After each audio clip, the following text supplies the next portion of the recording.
3 листопада ми сьогодні приїхали в село Грушівка, що під Куп'янськом.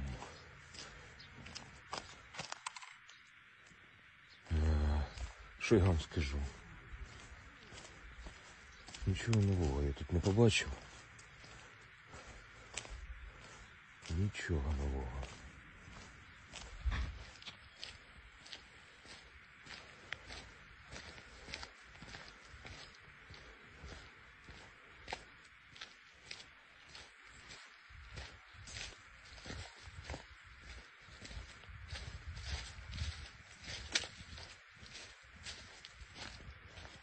Це місцева школа.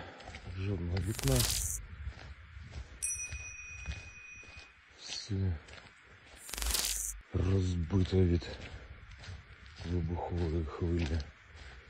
Не лишилося нічого тут.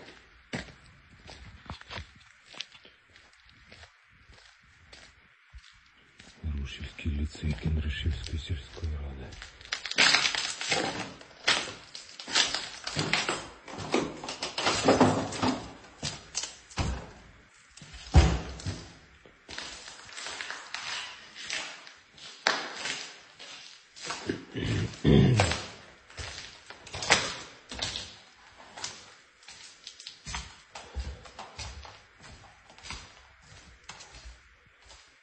Нові вікна стоять, планували їх вставляти, не видно.